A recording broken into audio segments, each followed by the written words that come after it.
Người đời thường nói, càng nghĩ nhiều càng khổ. Nhưng ít ai hiểu rằng khổ không nằm trong việc nghĩ, mà nằm trong chấp, là chấp vào ý nghĩ ấy, như thể nó là thật. Khi ta dừng lại, chỉ nhìn, chỉ thở, chỉ sống trọn vẹn trong giây phút này, thì tâm sẽ tự nhiên trở về an lạc. Như dòng sông khi không còn khuấy động, tự khắc trong veo. Như bầu trời khi mây tan, tự khắc sáng trong. Và đó chính là Phật Pháp giữa đời thường, không cao siêu, không xa xôi, chỉ là buông bớt suy nghĩ để sống sâu một hơi thở bình an. Có một người đàn ông tên là An. Anh vốn là một người tốt, hiền lành, chăm chỉ, nhưng lại mang trong mình một căn bệnh khó chữa: nghĩ quá nhiều. Mỗi khi ai đó nói một câu, An sẽ suy nghĩ hàng giờ. Mỗi khi chuyện gì chưa xảy ra, anh cũng tưởng tượng ra hàng trăm khả năng xấu nhất. Đêm nào anh cũng trằn trọc, tâm trí chạy vòng quanh như con ngựa hoang giữa sa mạc ý nghĩ. Một ngày kia, sau khi công việc rối ren, tình cảm không như ý, An tìm đến một ngôi chùa nhỏ trên sườn núi. Tiếng chuông chùa ngân xa vọng vào lòng anh như một tiếng gọi từ bên trong. Anh gặp vị sư trụ trì, là một người dáng gầy, ánh mắt sáng và nụ cười an nhiên. An chắp tay thưa: "Thưa thầy, con khổ quá. Con không làm gì sai, nhưng lòng con lúc nào cũng bất an, sợ hãi, lo nghĩ đủ điều. Con không biết tại sao." Vị sư hiền nhìn anh rồi hỏi nhẹ: "Con có thấy chiếc lá đang rơi ngoài hiên kia không?" An gật đầu rồi nói: "Nó rơi, nhưng không hề sợ gió, vì nó biết khi rời khỏi cành, nó trở về đất mẹ. Còn con bị gió đời cuốn đi mà vẫn cố nắm lấy cành cây đã mục." An im lặng. Thầy nói tiếp, giọng trầm ấm như gió lùa qua rừng trúc: "Khổ không đến từ việc con gặp chuyện gì, mà từ việc con nghĩ mãi về nó. Khi con càng nghĩ, con càng gắn thêm cho nó nhiều hình ảnh, nhiều giả định, và những giả định ấy lại khiến tâm con sinh sợ hãi. Cái khổ không phải từ sự việc, mà từ tâm không biết dừng." An nhìn xuống, trong lòng chợt ấm lại. Đức Phật từng dạy: "Không có kẻ thù nào làm con khổ bằng chính những ý nghĩ của con. Nghĩ về quá khứ, con thấy tiếc; nghĩ về tương lai, con thấy lo. Chỉ có giây phút hiện tại này là thật, nhưng con lại bỏ nó để rong ruổi trong những điều chưa chắc đã tồn tại." Một giọt nước mắt khẽ rơi trên má An. Lần đầu tiên, anh cảm nhận được một điều gì đó sâu thẳm hơn mọi lời nói. Thầy đứng dậy, đưa cho An một chén trà nóng rồi nói: "Con hãy uống chén trà này, nhưng khi uống, chỉ biết là đang uống. Đừng nghĩ nó đắng hay ngọt, nóng hay nguội. Khi tâm con chỉ ở trong chén trà, thì khổ đâu còn chỗ trú." An cầm chén trà, nhìn làn khói bay lên. Từng ngụm nhỏ, ấm, dịu và tĩnh lặng. Trong khoảnh khắc ấy, anh thấy tâm mình ngừng lại, như mặt hồ không còn gợn sóng. Từ đó, An ở lại chùa một thời gian ngắn. Mỗi ngày, anh tập ngồi yên, thở chậm, nhìn vào từng hơi thở ra vào.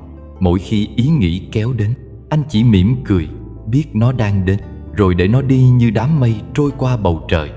Dần dần, những cơn sóng trong lòng lắng xuống. Anh hiểu ra, tâm không an không phải vì đời nhiều sóng gió, mà vì lòng mình cứ khơi gió hoài. Một buổi chiều, khi chuẩn bị xuống núi, An cúi đầu cảm ơn thầy: "Thưa thầy, con hiểu rồi. Con khổ không vì cuộc đời, mà vì con cứ nghĩ mãi về những điều con không thể đổi thay." Thầy cười hiền: "Phải rồi. Buông không phải là bỏ hết mọi thứ, mà là thôi nắm giữ những gì không cần nắm nữa. Khi con biết buông, tâm con sẽ tự an." An chắp tay, cúi đầu thật sâu. Bước xuống núi, gió mát luồn qua mái tóc, tiếng chuông chùa ngân vang phía sau lưng. Anh mỉm cười. Không còn những dòng suy nghĩ rối ren, chỉ còn hơi thở đều đặn và lòng bình yên như mây trắng đầu non. Có một nỗi khổ mà hầu như ai trong chúng ta cũng mang, nhưng ít người thật sự nhận ra. Đó là nỗi khổ đến từ chính tâm mình. Khi ta nghĩ quá nhiều, tâm con người vốn giống như mặt nước hồ thu. Khi yên tĩnh, nó trong suốt, có thể soi được ánh trăng và phản chiếu mọi thứ một cách trọn vẹn. Nhưng chỉ cần một làn gió vọng tưởng thổi qua, nước lập tức dậy sóng và hình trăng tan vỡ. Tâm ta cũng vậy. Một khi vọng tưởng khởi lên, thì sự an nhiên cũng mất. Chúng ta thường nghĩ rằng khổ vì người khác, khổ vì hoàn cảnh, vì số phận hay vì những điều bên ngoài không như ý. Nhưng nếu nhìn thật sâu, sẽ thấy mọi khổ đau đều bắt đầu từ tâm. Bởi có người trong cùng một cảnh nghèo lại an vui, nhưng người khác lại khổ sở trong giàu sang. Có người mất mát mà nhẹ nhàng chấp nhận, nhưng cũng có người chỉ vì một câu nói mà đau lòng suốt tháng năm.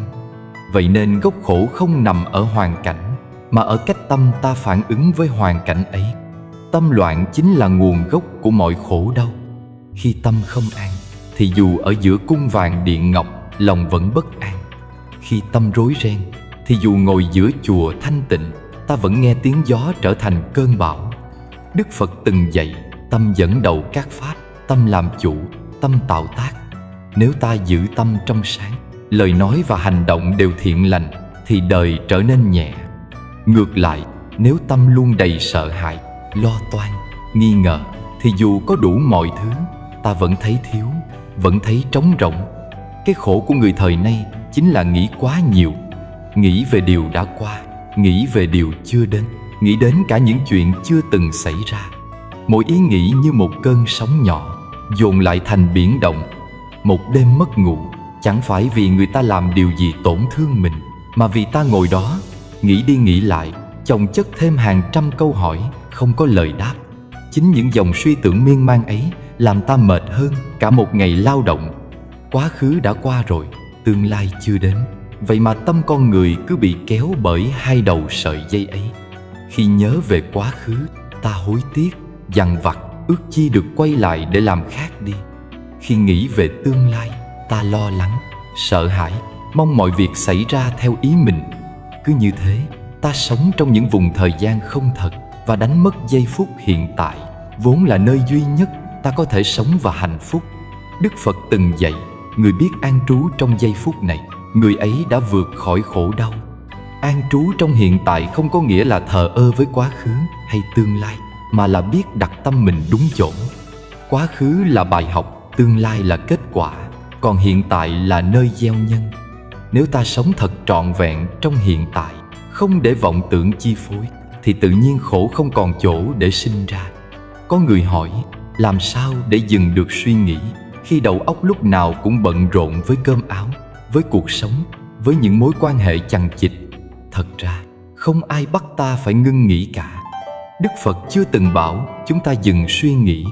Ngài chỉ dạy rằng, hãy nhìn thấy rõ ràng khi tâm đang nghĩ. Chỉ cần nhận biết, chỉ cần thấy, thì vọng tưởng sẽ yếu dần. Giống như khi ta thấy mình đang giận, cơn giận đã giảm một nửa. Khi ta thấy mình đang lo, sự lo ấy không còn đủ sức chi phối. Người biết sống trong chánh niệm là người thấy được tâm mình đang trôi đi đâu. Mỗi khi tâm chạy về quá khứ, ta nhẹ nhàng mỉm cười, đưa nó trở lại hơi thở. Mỗi khi tâm lao về tương lai, ta lại nhắc mình rằng giây phút này mới là thật. Dần dần, tâm trở nên vững vàng như ngọn núi giữa gió. Sóng vọng tưởng có thể nổi lên, nhưng không làm nghiêng ngã được tấm lòng. Ta khổ vì tâm loạn, nhưng tâm loạn lại do ta không biết cách sống với chính mình. Người hiện đại rất giỏi làm, nhưng lại quên mất cách dừng. Họ biết kiếm tiền, nhưng không biết nghỉ ngơi. Biết nói, nhưng không biết lắng nghe. Biết chạy, nhưng không biết ngồi yên. Mỗi ngày, hàng ngàn luồng thông tin đổ vào đầu, khiến tâm như một chợ lớn, người ra kẻ vào, không phút nào yên. Thế nên, an lạc không thể tìm ở ngoài, mà chỉ có thể tìm trong sự dừng lại. Một bậc thiền sư từng nói, khi tâm an, gió cũng mát, nước cũng trong, người cũng hiền. Khi tâm loạn, trời cũng gắt, mây cũng đục, đời cũng đầy phiền. Điều kỳ lạ là cùng một thế giới ấy, nhưng người có tâm tĩnh lặng lại thấy bình yên, còn người tâm rối ren thì thấy khổ đau. Tất cả chỉ khác nhau ở một niệm. Trong kinh, Đức Phật có kể câu chuyện về một người đi giữa sa mạc, khát nước đến kiệt sức. Khi thấy ảo ảnh nước ở xa, anh ta vội chạy theo, càng chạy càng mệt, nhưng chỉ thấy cát trắng mênh mông. Người ấy khổ không phải vì không có nước, mà vì tâm vọng tưởng khiến anh ta tin vào điều không thật. Cuộc đời chúng ta cũng vậy, cứ mãi đuổi theo những ảo ảnh, danh vọng, tiền tài, lời khen, sự công nhận. Càng chạy, càng khát, mà chẳng bao giờ đến được nơi thật sự an vui. Nếu ta chịu dừng lại, nhìn sâu vào tâm, sẽ thấy mọi vọng tưởng chỉ như mây trôi. Mây không thể làm gì được bầu trời. Nghĩ nhiều cũng thế, không thể chạm đến bản thể an nhiên của tâm. Nếu ta biết nhìn chúng bằng tuệ giác, cứ để chúng đến rồi đi, như gió thổi qua ngọn cỏ, không cần đuổi, không cần giữ. Có người hỏi, làm sao biết mình đang bị tâm loạn dẫn dắt? Dấu hiệu rất rõ, thân mệt mà không rõ vì sao, tâm buồn mà chẳng có lý do, lòng bất an dù mọi thứ vẫn bình thường. Đó là khi ta đang bị cuốn vào dòng suy tưởng. Khi ấy, đừng cố nghĩ thêm để giải quyết, vì càng nghĩ càng rối. Hãy dừng lại, thở một hơi thật sâu, cảm nhận lòng ngực phập phồng. Chỉ cần một hơi thở có ý thức, ta đã trở về. Trong từng hơi thở, nếu biết an trú, thì không gì có thể làm ta khổ. Hạnh phúc không nằm ở chỗ không có suy nghĩ, mà ở chỗ ta không bị suy nghĩ lôi kéo. Như người lái thuyền giữa sóng, không ngăn được gió, nhưng giữ được tay lái. Cũng vậy, ta không thể ngăn mọi vọng niệm, nhưng có thể giữ tâm mình vững chãi trong dòng đời. Tâm loạn khiến con người quên mất hiện tại. Nhưng hiện tại là món quà quý nhất mà cuộc đời trao tặng. Mỗi khi ăn mà chỉ nghĩ đến công việc, ta đánh mất vị ngon của cơm. Mỗi khi đi mà đầu đầy suy nghĩ, ta không thấy hoa nở bên đường. Mỗi khi nói chuyện mà tâm lạc đi nơi khác, ta không nghe được nỗi lòng người đối diện. Biết bao khoảnh khắc của hạnh phúc đã vụt qua, chỉ vì ta không có mặt thật sự trong đời mình. Một vị thầy có lần dạy rằng, an trú trong hiện tại không phải điều huyền bí, mà là sự sống thật. Khi ăn chỉ biết ăn, khi rửa chén chỉ biết rửa chén, khi đi chỉ biết đi. Nghe thì đơn giản, nhưng mấy ai làm được, bởi tâm luôn muốn ở nơi khác. Người rửa chén thì nghĩ đến công việc ngày mai, người ăn cơm thì nghĩ đến nỗi buồn hôm qua. Cứ như thế, ta luôn sống trong nơi mình không hiện diện. Đức Phật dạy rằng, người biết an trú trong giây phút này, người ấy đã vượt khỏi khổ đau. Câu nói ấy không phải là triết lý, mà là sự thật hiển nhiên. Khi ta thật sự ở trong hiện tại, mọi sợ hãi đều tan. Vì sợ hãi chỉ thuộc về tương lai, hối hận chỉ thuộc về quá khứ. Còn giây phút này, chỉ có hơi thở, chỉ có sự sống, chỉ có an tĩnh. Một người đang ngồi trong vườn, nếu biết nhìn sâu, có thể thấy cả vũ trụ trong đóa hoa, thấy trời trong giọt sương, thấy chính mình trong hơi thở. Khi tâm an trú được như vậy, dù ở đâu cũng là chốn thiền. Không cần chùa, không cần pháp tọa, vì nơi nào có chánh niệm, nơi đó có Phật. Cội nguồn của khổ không nằm ngoài ta. Nó sinh ra khi ta quên mất mình đang sống, khi tâm cứ rong ruổi tìm kiếm điều không thật. Muốn thoát khổ, không cần trốn đời, chỉ cần quay về. Khi ta trở về với chính hơi thở, ta đã bước ra khỏi vùng khổ.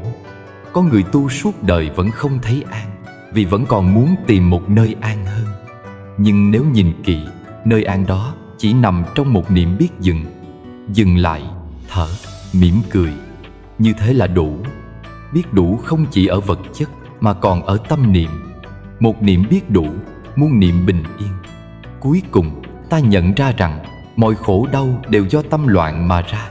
Nhưng cũng chính tâm ấy, khi được soi chiếu bằng chánh niệm, lại trở thành nguồn an lạc vô biên. Không ai có thể làm ta khổ nếu ta không tự để mình khổ.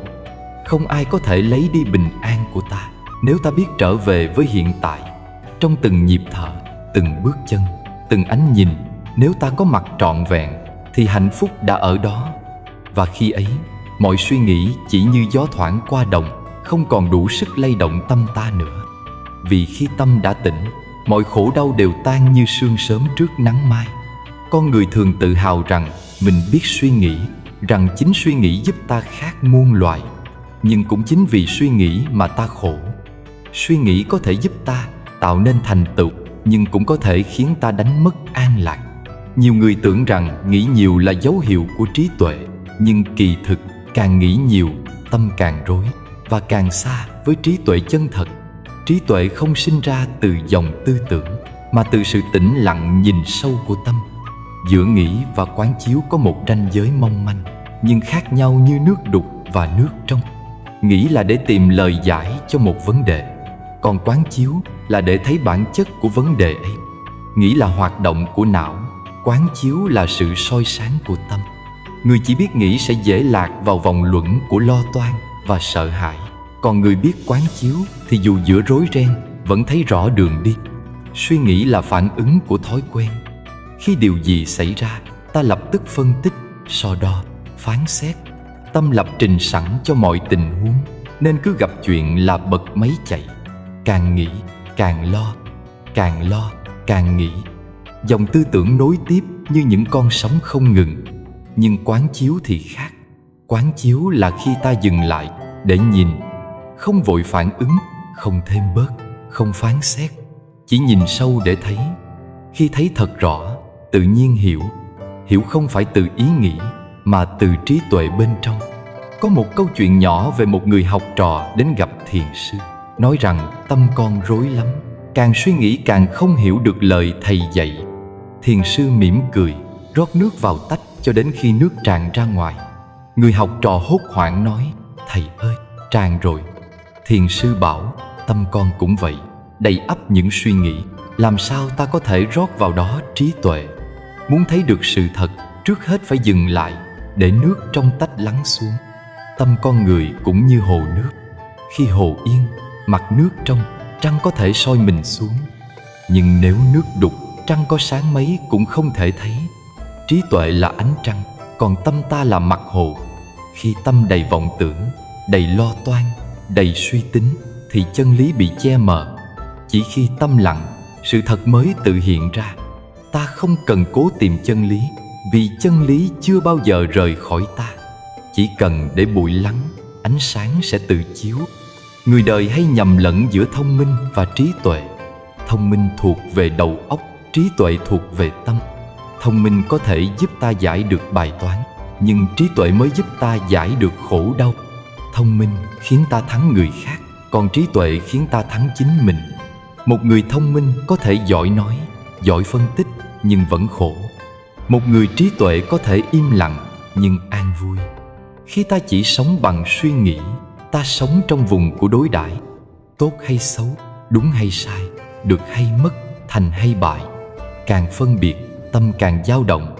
Nhưng khi ta sống bằng quán chiếu, ta nhìn mọi sự như chúng là, không dán nhãn, không đẩy ra, không kéo về.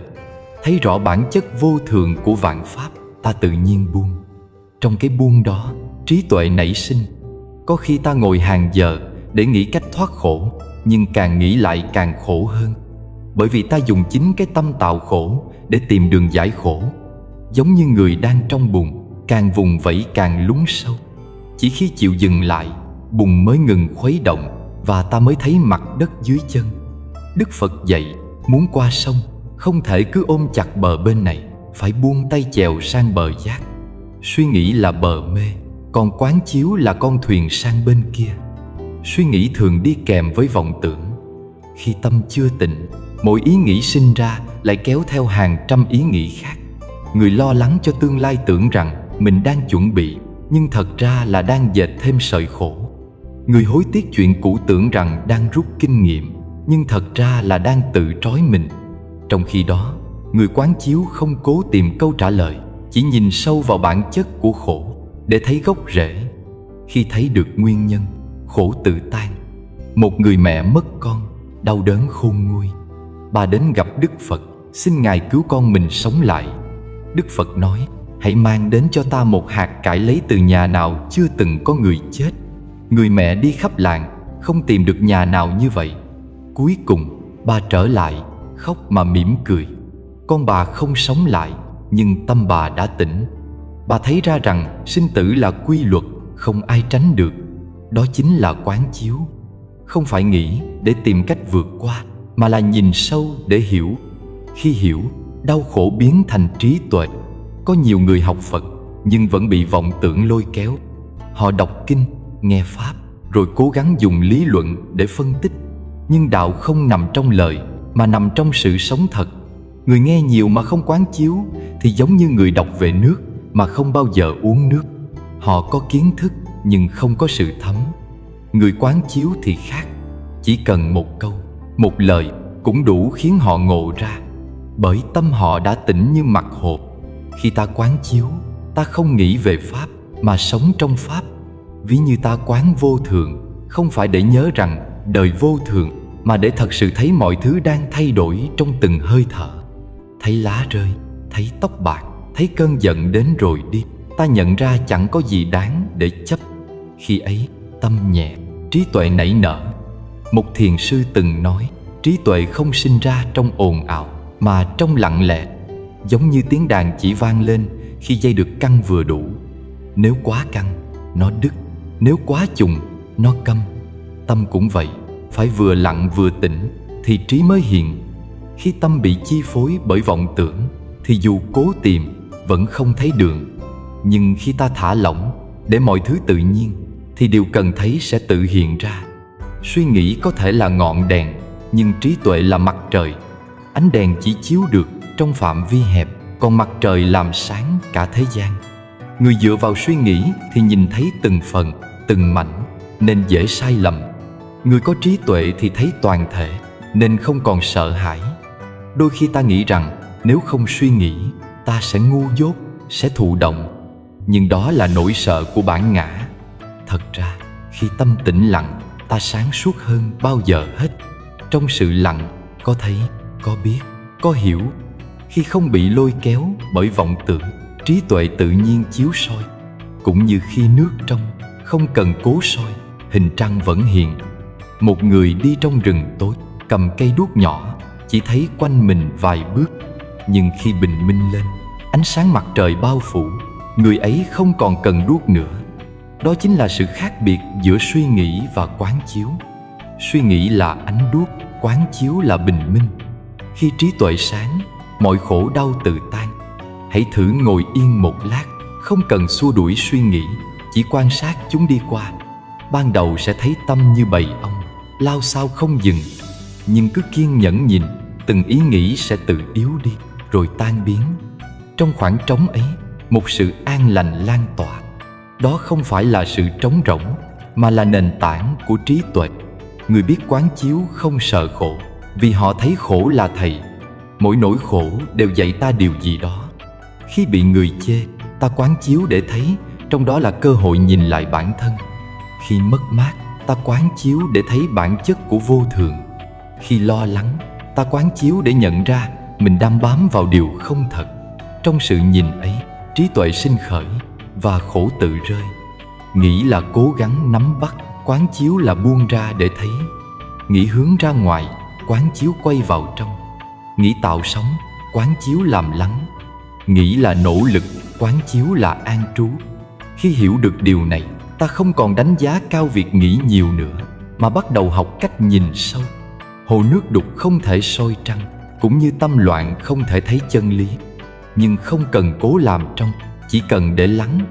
Khi bùn rơi xuống đáy, nước tự trong. Khi vọng tưởng lắng xuống, trí tuệ tự chiếu. Mọi thứ vốn đã hoàn hảo, chỉ vì tâm ta quá bận rộn nên không nhận ra. Cho nên, trí tuệ không ở nơi sách vở, không ở những lời biện luận, mà ở nơi tâm an tĩnh. Khi ta không còn tìm kiếm, chân lý tự hiện. Khi không còn muốn hiểu, ta thật sự hiểu. Giống như mặt trời không cần đi tìm ánh sáng, vì nó vốn là ánh sáng. Tâm ta cũng vậy, không cần chạy đi tìm trí tuệ, chỉ cần trở về với sự tĩnh lặng nguyên sơ của chính mình. Khi ấy, mọi suy nghĩ không còn làm ta sợ, mọi khổ đau không còn làm ta ngã. Ta vẫn sống giữa cuộc đời, vẫn làm, vẫn nói, vẫn yêu thương. Nhưng trong lòng có một vùng an tĩnh không gì chạm đến được. Đó chính là trí tuệ. Một trí tuệ không sinh ra từ nghĩ, mà từ thấy. Không từ tranh luận, mà từ lặng im. Không từ bên ngoài, mà từ nơi sâu thẳm của tâm.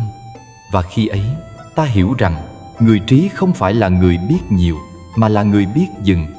Khi tâm biết dừng, thì trí bắt đầu. Khi tâm lặng, ánh sáng tự chiếu. Khi ấy, dù không nói một lời, vẫn là pháp đang được thuyết giữa cuộc đời. Khi một người sống trong dòng suy nghĩ không dừng, thân thể họ sẽ sớm mỏi mệt như một cỗ xe bị kéo quá lâu trên con đường gồ ghề. Mỗi ý nghĩ sinh ra giống như một cơn sóng nhỏ, nhưng khi không biết dừng lại, trăm ngàn cơn sóng ấy sẽ thành bão tố trong lòng. Có người ban ngày thì mệt, ban đêm lại không ngủ được. Có người vừa nằm xuống, chưa kịp thở sâu thì đầu óc đã tua lại những điều đã qua, rồi lại lo sợ về những điều chưa tới. Cứ như thế, thân chưa kịp nghĩ mà tâm đã kéo đi khắp chốn. Phật dạy rằng thân và tâm là hai mặt của một dòng sống. Khi tâm an, thân cũng sẽ an. Còn khi tâm động, thân liền mỏi mệt. Nhiều người đến chùa, họ than phiền rằng con mất ngủ, con hay đau đầu, con bị stress. Nhưng nếu nhìn sâu, nguyên nhân thật ra không nằm ở thân, mà ở tâm không yên. Một người càng nghĩ nhiều, càng lo lắng, thì hệ thần kinh càng căng thẳng. Các tế bào không có thời gian hồi phục. Thân thể giống như mảnh đất, mà tâm là người gieo hạt. Nếu ngày nào cũng gieo vào đất những hạt lo, hạt sợ, hạt giận, hạt buồn, thì hoa trái mọc lên chỉ toàn khổ đau. Y học hiện đại cũng đã chứng minh, phần lớn các bệnh mãn tính đều liên quan đến stress. Hệ thần kinh trung ương khi phải chịu áp lực liên tục sẽ tiết ra các hormone khiến cơ thể rơi vào trạng thái phòng vệ. Tim đập nhanh hơn, huyết áp tăng, cơ bắp co cứng, tiêu hóa kém, giấc ngủ chập chờn. Một người mang trong mình quá nhiều nỗi lo, chẳng khác nào đang tự đầu độc cơ thể bằng chính những suy nghĩ của mình. Tâm không yên thì dù thuốc hay cũng khó lành. Nhưng khi tâm lắng xuống, hơi thở điều hòa, thì thân thể tự khắc phục hồi.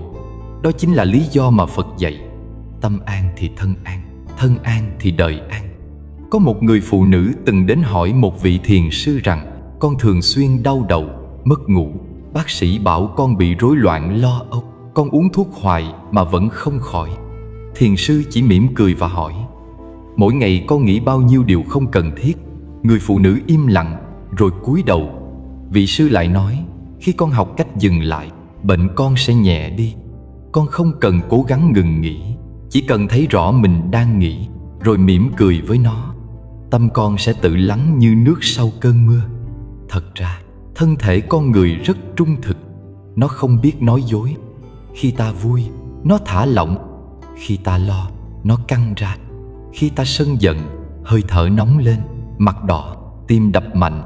Khi ta sợ hãi, tay chân lạnh buốt. Tâm khởi lên thế nào, thân liền phản ứng thế ấy. Vì thế, muốn chữa thân, phải chữa tâm trước.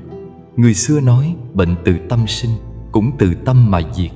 Không phải ngẫu nhiên mà trong đạo Phật, thiền định được xem là liều thuốc nhiệm màu. Người biết ngồi yên, thở sâu, nhận diện thân tâm, dần dần sẽ thấy cơ thể mình trở nên nhẹ nhỏ, các mạch năng lượng thông suốt. Tôi từng gặp một cụ già 80 tuổi, gương mặt hiền hòa, da dẻ hồng hào, dáng đi khoan thai. Cụ nói mình ít khi ốm đau. Tôi hỏi bí quyết, cụ cười bảo tôi không lo gì cả. Mỗi sáng tôi niệm Phật, uống trà, quét sân. Mỗi tối tôi cảm ơn đời thêm một ngày nữa được thở. Khi trẻ tôi cũng từng nghĩ nhiều, nhưng càng nghĩ càng thấy mệt. Giờ tôi để mọi chuyện thuận theo nhân duyên. Nghe xong, tôi mới hiểu an lạc không đến từ tuổi tác, mà đến từ tâm thái. Người có tâm an là người đã tìm ra thuốc trường sinh. Chúng ta thường muốn thân khỏe bằng cách tập thể dục, ăn uống đủ chất, uống thuốc bổ, nhưng lại quên bồi dưỡng tâm hồn. Một tâm hồn an lành sẽ tự sinh năng lượng chữa lành cho thân. Khi tâm ta bớt nghĩ, hơi thở trở nên sâu và nhẹ, máu lưu thông tốt hơn, các tế bào được nuôi dưỡng. Còn khi tâm loạn, hơi thở ngắn, máu dồn lên đầu, nội tạng thiếu dưỡng khí, đó là gốc rễ của bệnh tật. Vì vậy, thiền tập không phải là điều xa xỉ, mà là một nhu cầu thiết yếu cho đời sống khỏe mạnh. Có người hỏi, làm sao để tâm yên giữa cuộc đời đầy biến động? Thật ra, không cần tìm nơi yên tĩnh bên ngoài, chỉ cần quay về bên trong. Khi tâm vọng khởi, chỉ cần dừng lại, thở nhẹ, nhìn sâu vào chính nó.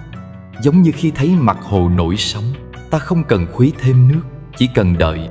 Nước vốn tự biết lắng. Tâm cũng vậy, vốn tĩnh, chỉ vì ta khuấy động nó bằng ý niệm. Khi ta thôi khuấy, nó tự trở lại phẳng lặng. Và trong sự phẳng lặng ấy, thân cũng được nghỉ ngơi. Một nhà khoa học từng nói, mỗi ngày một người có khoảng hơn 60.000 ý nghĩ. Phần lớn trong số đó là lặp đi lặp lại những điều cũ. Cứ tưởng là mình đang sống, nhưng thật ra chỉ đang lặp lại những mô thức cũ trong tâm. Chính vì thế mà nhiều người sống mấy chục năm nhưng vẫn mang cùng một nỗi lo, một nỗi sợ, một cơn giận. Khi tâm bị mắc kẹt trong quá khứ hoặc tương lai, thân cũng bị trói buộc. Chỉ khi quay về hiện tại, thân mới được thảnh thơi. Trong Kinh Pháp Cú, Đức Phật có dạy rằng ai chế ngự được tâm, người ấy tìm thấy an lạc. Tâm là kẻ lang thang, không biết mệt. Nó thích chạy, thích nghĩ, thích bám víu. Nhưng càng chạy, nó càng mệt. Khi ta dừng lại, tâm mới thực sự được nghỉ. Giống như người lữ hành, sau bao ngày phiêu bạt, bỗng tìm thấy mái nhà xưa cũ, liền thở phào. Cái an lạc mà Đức Phật nói không phải ở đâu xa, chỉ là sự trở về ấy. Một số bác sĩ ngày nay đã đưa thiền chánh niệm vào trong liệu pháp điều trị. Họ nhận thấy rằng bệnh nhân thực tập thở và buông thư mỗi ngày, bệnh giảm nhanh hơn, cần ít thuốc hơn, tinh thần sáng hơn. Có người ung thư giai đoạn cuối, chỉ nhờ thiền và niệm Phật mà vượt qua nỗi sợ chết, thậm chí thân thể chuyển biến tốt. Khi tâm họ chấp nhận, buông bỏ, cơ thể cũng đáp lại bằng sự nhẹ nhõm. Thế nên, khi tâm vọng, thân mệt, đời bất an, đừng tìm cách chữa ở ngoài. Hãy quay về chính mình. Hãy ngồi xuống, thở nhẹ, đặt tay lên ngực, cảm nhận nhịp tim đang đập. Mỗi hơi thở đi qua là một món quà của sự sống. Chỉ cần nhận ra điều đó, tâm tự khắc lắng xuống. Khi tâm yên, ta sẽ thấy không còn gì đáng để lo đến mức đánh đổi sức khỏe và bình an của mình. Có những đêm ta không ngủ được vì nghĩ về một chuyện nhỏ nhặt. Nhưng sáng hôm sau, nhìn lại, ta nhận ra nó chẳng đáng để khổ đến vậy. Nhiều nỗi khổ trong đời thực ra chỉ do ta phóng đại bằng suy nghĩ. Tâm càng nghĩ, khổ càng dậy. Càng biết dừng, khổ càng tan. Đó là bài học mà mỗi người đều phải tự trải nghiệm. Không ai có thể yên thay ta, cũng như không ai có thể thở thay ta.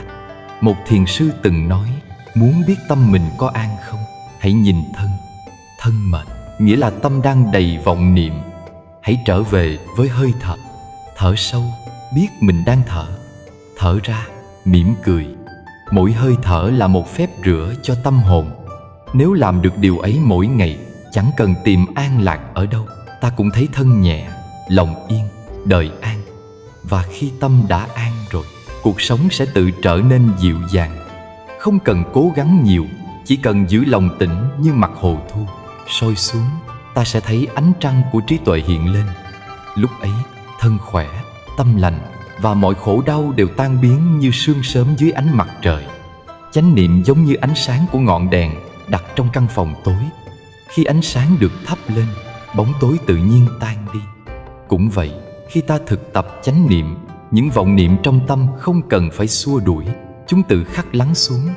Chánh niệm không phải là điều gì xa vời, cũng không phải chỉ dành cho người tu trong chùa. Đó là năng lượng có sẵn trong mỗi người, chỉ cần ta biết dừng lại và quay về. Trong cuộc sống, ta thường chạy theo quá nhiều điều. Công việc, lo toan, kế hoạch, ký ức, mộng tưởng, tất cả cuốn ta vào một cơn xoáy không dừng. Càng cố làm, ta càng thấy thiếu thời gian. Càng muốn nghỉ ngơi, tâm lại càng động. Có người nói họ không thể ngồi yên, bởi vừa ngồi xuống là đầu óc bắt đầu nghĩ. Thật ra, không ai bảo ta ngừng nghĩ. Chánh niệm không ép tâm dừng, mà chỉ mời ta nhìn thấy nó. Khi ta thấy được, tâm sẽ tự an. Giống như một đứa trẻ đang khóc, chỉ cần mẹ bồng lên và nói: "Mẹ biết con buồn, con sẽ dần nín." Tâm ta cũng vậy, khi được ta nhận biết, nó liền lắng dịu. Thực tập chánh niệm bắt đầu từ điều rất giản dị. Thở. Hơi thở là sợi dây nối liền thân và tâm. Khi ta chú ý vào hơi thở, thân trở về, tâm cũng trở về. Thở vào, ta biết mình đang thở vào. Thở ra, ta biết mình đang thở ra. Không cần cố gắng, không cần niệm thêm điều gì khác. Chỉ biết vậy thôi, tâm tự khắc lắng. Nếu trong lúc thở, ta nhận ra có suy nghĩ khởi lên, chỉ cần mỉm cười và nói thầm: "À, mình đang nghĩ", rồi quay lại với hơi thở. Chánh niệm là sự quay về ấy, nhẹ nhàng mà bền bỉ. Có người thực tập thiền và than rằng: "Con ngồi thiền mà tâm con loạn hơn trước." Thật ra không phải tâm loạn hơn, mà là con bắt đầu thấy được nó. Khi phòng tối, bụi vẫn có đó mà ta không thấy. Khi mở cửa sổ, ánh sáng rọi vào, bụi bay lên, ta tưởng bụi nhiều hơn. Nhưng thật ra chỉ là ta bắt đầu thấy sự thật. Vọng niệm trong tâm cũng vậy, nó chưa bao giờ vắng mặt, chỉ là ta chưa từng dừng lại để nhìn. Chánh niệm chính là ánh sáng giúp ta nhìn thấy bụi trong tâm. Và khi thấy rõ, ta không còn bị nó dẫn dắt. Trong một buổi giảng pháp, có người hỏi tôi làm sao để tâm con không còn nghĩ lung tung. Tôi cười hiền và nói, không cần mong tâm ngừng nghĩ, chỉ cần con biết mình đang nghĩ là đủ. Mỗi khi vọng niệm khởi, chỉ cần biết rằng nó đang khởi. Khi biết là đã có khoảng cách giữa mình và vọng niệm. Lúc ấy ta không còn bị nó cuốn đi nữa. Như người đứng trên bờ nhìn dòng sông chảy, nước vẫn chảy, nhưng người không còn trôi theo. Chánh niệm là vậy, không chống lại, không bám víu, chỉ thấy, chỉ biết, rồi thôi. Khi thực tập lâu ngày, ta sẽ nhận ra sức mạnh nhiệm màu của sự biết. Biết là đang thở, biết là đang đi, biết là đang rửa bát, biết là đang nói. Khi biết, tâm hiện diện trọn vẹn. Và khi tâm hiện diện, ta không còn khổ. Một thiền sư từng nói, chỉ cần biết mình đang uống trà, thì giây phút ấy là thiên đường. Khi uống trà mà tâm nghĩ đến chuyện ngày mai, thì dù trà ngon cũng nhạt. Chánh niệm giúp ta nếm được vị ngọt của hiện tại, nơi không có khổ đau chen vào. Trong đời sống hàng ngày, ta có thể thực tập chánh niệm qua 3 phương pháp rất gần gũi: thiền thật, thiền hành và thiền trong việc nhỏ. Thiền thở là quay về với hơi thở trong từng phút. Mỗi sáng khi thức dậy, đừng vội cầm điện thoại, đừng vội suy tính. Hãy ngồi yên, hít sâu 3 hơi, biết mình còn sống, còn được thở. Cảm nhận không khí mát lành đi vào, rồi đi ra. Chỉ 3 hơi thở thôi, nhưng nếu có chánh niệm, ta sẽ thấy lòng nhẹ như mây. Thiền hành là bước đi trong tỉnh thức. Mỗi bước chân, ta biết mình đang bước. Chân chạm đất, tâm cũng chạm đất. Không cần đi nhanh, không cần đi xa, chỉ cần đi trong an lạc. Khi bước đi trong chánh niệm, mỗi bước là một nụ hôn dành cho đất mẹ. Ta không đi để tới, mà đi để thật sự có mặt. Nếu ai đã từng thực tập đi như thế, sẽ hiểu rằng chỉ một đoạn đường ngắn thôi cũng có thể trở thành một cuộc hành hương. Thiền trong việc nhỏ là đưa chánh niệm vào từng hành động hàng ngày. Khi rửa chén, chỉ biết rửa chén. Khi ăn cơm, chỉ biết ăn cơm. Khi nghe người khác nói, chỉ biết nghe, không chen vào, không phán xét. Cuộc sống vốn đơn giản, chỉ vì tâm ta phức tạp hóa mọi thứ. Một người biết sống trong chánh niệm thì dù đang làm việc gì cũng thấy an. Người ấy không cần tìm niềm vui ở nơi xa, bởi niềm vui đã có trong từng hơi thở, từng giọt nước, từng nụ cười. Chánh niệm không phải là gồng mình để kiểm soát tâm, mà là thả lỏng để nhận biết tâm. Có khi đang quét sân, ta thấy gió mơn man trên da, tiếng lá xào xạc dưới chân, tiếng chim hót trên cao. Ta chỉ mỉm cười và thầm nói mình đang sống. Giây phút ấy, chánh niệm nở hoa. Và trong sự nở hoa ấy, tâm không còn loạn. Một lần, có người đệ tử hỏi thiền sư: thưa thầy, chánh niệm có phải là dừng hết suy nghĩ không? Vị sư nói: không. Chánh niệm là biết mình đang nghĩ gì, biết nó đang đến, biết nó đang đi. Khi con biết, con không còn là nô lệ của suy nghĩ nữa. Khi con quên, con bị nó lôi đi khắp chốn. Biết chỉ đơn giản như vậy, mà là cả một phép màu. Có những lúc ta đang làm việc gì đó thì vọng niệm chen vào, lót, sợ, giận, buồn. Khi ấy, đừng ghét bỏ chúng. Hãy thở nhẹ và nói: ta biết ngươi đang có mặt. Ngay khi nói vậy, một khoảng không mở ra giữa ta và cảm xúc ấy. Cơn lo hay giận vẫn còn đó, nhưng ta không bị nó nuốt chửng.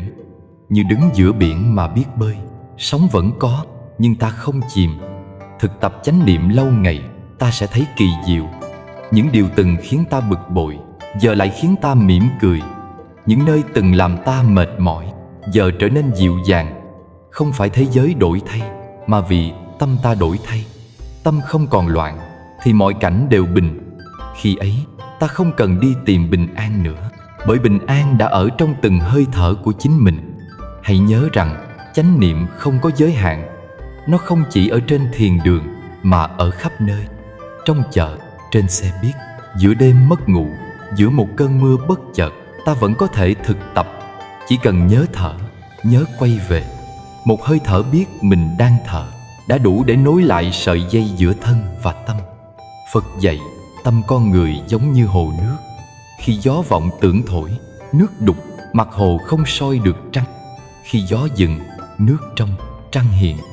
Trăng ấy chính là bản tâm sáng suốt, là trí tuệ. Ta không cần đi tìm trăng nơi khác, chỉ cần dừng gió trong tâm. Mà dừng gió không phải bằng cách nắm chặt, mà bằng chánh niệm. Mỗi hơi thở chánh niệm là một làn gió mát, làm dịu những cơn bão bên trong. Vì vậy, khi đời quá xô bồ, khi tâm quá mệt, đừng tìm bình yên ở đâu xa. Hãy dừng lại. Chỉ cần dừng lại, thở và biết mình đang thở. Hơi thở ấy là cửa ngõ đưa ta về với chính mình. Chánh niệm không làm ta trở nên thụ động, mà giúp ta sáng suốt hơn. Khi tâm tĩnh, ta thấy rõ mọi việc, xử lý nhẹ nhàng, không bị cuốn vào cảm xúc. Người có chánh niệm đi giữa chợ đời mà vẫn ung dung như đang đi trong rừng thiền. Cuối cùng, hãy nhớ, chánh niệm là thuốc chữa cho mọi căn bệnh của tâm loạn. Không có loại thuốc nào ngoài kia giúp ta an bằng chính năng lượng tỉnh thức này. Khi tâm được soi sáng bởi chánh niệm, mọi loạn động, phiền muộn, sợ hãi sẽ tan biến. Lúc ấy, ta sẽ thấy bình an không phải là một nơi để đến, mà là trạng thái ta có thể trở về trong mỗi hơi thở. Chỉ cần một phút biết thở, một phút biết mỉm cười, một phút thật sự có mặt là đã đủ để hạnh phúc nở hoa trong đời. Con người sống giữa cuộc đời này, ai cũng mong cầu hạnh phúc. Thế nhưng, phần lớn nỗi khổ lại không đến từ những gì ta thiếu, mà từ lòng không biết đủ. Đức Phật từng dạy rằng, người biết tri túc, dù nằm đất vẫn an lạc. Kẻ không biết đủ, dù ở cung vàng điện ngọc vẫn thấy thiếu thốn. Hạnh phúc thật ra không phải là có bao nhiêu, mà là tâm có thể dừng lại được ở chỗ vừa đủ hay không. Có người suốt đời miệt mài tìm kiếm tiền tài, danh vọng, tình yêu, vật chất, nhưng càng có lại càng thấy chưa thỏa. Lòng tham giống như chiếc giỏ không đáy, càng đổ vào càng trống rỗng. Bởi vì khi ta có một, ta muốn hai, có hai lại muốn ba. Tham cầu không dừng thì khổ đau không dứt. Người biết đủ, trái lại, chỉ cần một bát cơm, một mái nhà nhỏ, một nụ cười an nhiên, thế là đủ để thấy đời hạnh phúc. Tri túc không có nghĩa là lười biếng hay chấp nhận nghèo khó. Biết đủ là biết điểm dừng của lòng ham muốn, là hiểu rằng mọi thứ trên đời chỉ là phương tiện, không phải cứu cánh. Khi có được chén cơm ăn, áo mặc, nơi trú ngụ và tấm lòng bình yên, ta đã có phúc lớn rồi. Nhiều người có hàng trăm thứ nhưng lại mất ngủ, còn có người chỉ có một tấm nệm cũ mà ngủ ngon lành. Cái khác nhau không nằm ở hoàn cảnh, mà ở tâm biết đủ hay không. Một hôm, có người đến thăm vị thiền sư nổi tiếng.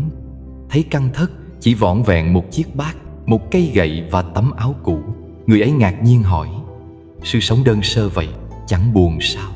Thiền sư mỉm cười: buồn sao được, vì mỗi ngày ta có cơm ăn, áo mặc, chỗ ngồi thiền và một tâm bình an. Có ai sống giữa cung điện mà mang được bình an trong lòng đâu. Người kia chợt lặng, vì nhận ra rằng bấy lâu nay mình theo đuổi quá nhiều thứ mà chưa từng thật sự sống yên ổn trong giây phút hiện tại. Tri túc chính là sự giàu có trong tâm.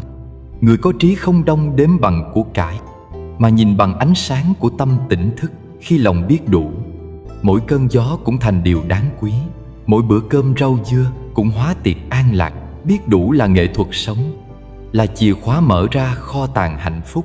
Một người có thể sở hữu cả thế giới, nhưng nếu tâm không biết đủ, vẫn thấy trống trải, cô đơn và thiếu thốn.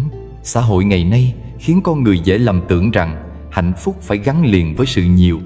Nhiều tiền, nhiều đồ, nhiều danh tiếng, nhiều người yêu thương. Nhưng khi chạy theo cái nhiều ấy, ta dần đánh mất sự an nhiên bên trong. Bởi càng nhiều, tâm càng lo sợ mất, càng nhiều, lòng càng bất an. Chỉ có người biết dừng lại mới thấy rằng điều quý nhất không nằm ở bên ngoài, mà chính là nội tâm vững chãi và thảnh thơi. Có người hỏi thiền sư: làm sao để biết mình đã đủ? Ngài đáp: khi con không còn so sánh với ai, không còn ganh tị hay đòi hỏi, lúc ấy là con đang biết đủ. Thật ra, biết đủ không đến từ học thức hay tài năng, mà đến từ sự nhận ra rằng mọi thứ vốn vô thường, có rồi mất, được rồi tan, nên dính mắc vào đâu cũng chỉ chuốc khổ.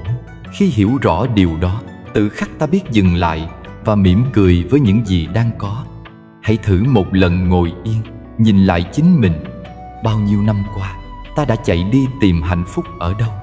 Ở tiền tài, ở người khác, ở những điều chưa đến, nhưng càng tìm càng mất. Còn khi ta dừng lại, thở một hơi thật sâu, ngắm nhìn bầu trời, nghe tiếng gió, chạm vào nắng, ta mới nhận ra hạnh phúc chưa từng rời bỏ ta. Chỉ là ta đã quên mất cách nhận biết. Biết đủ chính là nhớ lại cách nhìn thấy điều đơn giản ấy. Trong nhà Phật, tri túc là nền tảng của tất cả hạnh phúc. Người tri túc có thể an lạc giữa nghịch cảnh vì họ không bị ngoại cảnh chi phối. Còn người tham cầu, dù phước lớn đến đâu, cũng luôn thấy bất an. Khi tâm tham ít, trí tuệ tự sinh. Khi lòng biết đủ, phúc tự đến. Đức Phật từng nói, kẻ giàu có nhất là người biết đủ. Kẻ nghèo khó nhất là người tham cầu không dừng. Có một vị vua giàu có, nhưng tâm luôn bất an, đêm nào cũng trằn trọc không ngủ được. Ông sai tìm khắp nơi thầy thuốc chữa trị, nhưng chẳng ai có thể giúp. Một ngày nọ, vua nghe về một đạo sĩ sống trên núi, được xem là người hạnh phúc nhất trần gian. Ông cho người mời đạo sĩ đến hỏi bí quyết an lạc. Đạo sĩ chỉ mỉm cười, nói: tâu bệ hạ, để được như tôi, ngài chỉ cần mặc chiếc áo của người hạnh phúc nhất thế gian. Vua liền ra lệnh tìm khắp nước. Cuối cùng, họ tìm được người hạnh phúc thật sự. Đó là một tiều phu nghèo, nhưng khi đến nơi, người ấy nói: tôi không có áo để cho, vì tôi chỉ có một tấm áo đang mặc. Vua lặng người. Từ đó, ông hiểu rằng hạnh phúc không nằm ở vật chất bên ngoài, mà ở nơi tâm biết đủ. Câu chuyện ấy dạy ta rằng người hạnh phúc không cần nhiều, mà chỉ cần lòng thanh thản. Khi ta biết đủ, thế giới trở nên dịu dàng. Khi ta không biết đủ, mọi thứ dù rực rỡ cũng hóa thành gánh nặng. Nhiều người sống giữa đô thị xa hoa, nhưng lòng đầy trống rỗng. Còn có người nơi làng quê nghèo lại nở nụ cười sáng như nắng mai. Cái khác biệt nằm ở tâm biết ơn, biết trân trọng. Biết đủ không phải là dừng phát triển, mà là sống có chừng mực và tỉnh thức. Ta vẫn có thể làm việc, sáng tạo, cống hiến, nhưng không để lòng tham điều khiển. Ta làm vì niềm vui, vì ý nghĩa, không phải vì sự chiếm hữu. Người biết đủ là người làm hết lòng, nhưng không nặng lòng. Họ hiểu rằng mọi thứ đến rồi đi, chỉ có tâm an mới là tài sản thật sự. Hạnh phúc bắt đầu từ giây phút ta biết buông bớt, buông những so sánh, buông mong cầu, buông kỳ vọng. Khi tâm được nhẹ, mọi điều giản đơn cũng trở nên quý giá. Cánh chim bay qua bầu trời, tia nắng sớm trên lá, tiếng cười của người thân đều là những phép màu của sự sống. Khi lòng biết đủ, ta nhận ra rằng chẳng cần thêm gì nữa để được vui. Người biết đủ không còn tìm hạnh phúc vì họ đang sống trong hạnh phúc. Còn người không biết đủ, dù đi khắp thế gian, cũng không bao giờ thấy đủ. Thật ra, ta không cần đi tìm bình an, chỉ cần dừng lại giữa cơn bão của tham vọng, tự khắc bình an đã ở đó. Một vị thiền sư từng nói với đệ tử: khi con uống nước, hãy chỉ biết đang uống nước. Khi con ăn cơm, hãy biết mình đang ăn cơm. Khi con thở, hãy biết mình đang thở. Biết đủ cũng vậy, là biết trọn vẹn trong từng giây phút, không chạy theo, không mong cầu, chỉ sống thật sâu và thật trọn. Khi lòng tri túc nở hoa, mọi khổ đau đều tan biến. Vì trong khoảnh khắc đó, ta không còn đuổi theo điều gì, mà hòa vào hiện tại với niềm biết ơn. Hạnh phúc không nằm ở chỗ nhiều hay ít, mà ở chỗ ta có nhận ra giá trị của những gì đang có hay không. Cho nên, muốn đời bớt khổ, tâm cần học biết đủ. Một bữa cơm chan chứa tình thương, một lời nói nhẹ nhàng, một ngày được sống an nhiên, đó đã là phước báu lớn. Khi biết đủ, ta thôi trách đời, thôi so sánh, thôi mong cầu. Ta chỉ sống, và trong từng hơi thở, hạnh phúc âm thầm có mặt như hương sen tỏa giữa hồ lặng. Con người không biết đủ, không phải vì họ thiếu, mà vì tâm họ chưa từng thật sự dừng lại.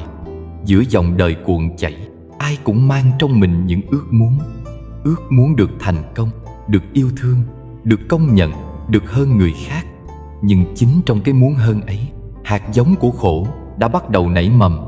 Đức Phật từng dạy rằng gốc của khổ là ái, tức là lòng ham muốn.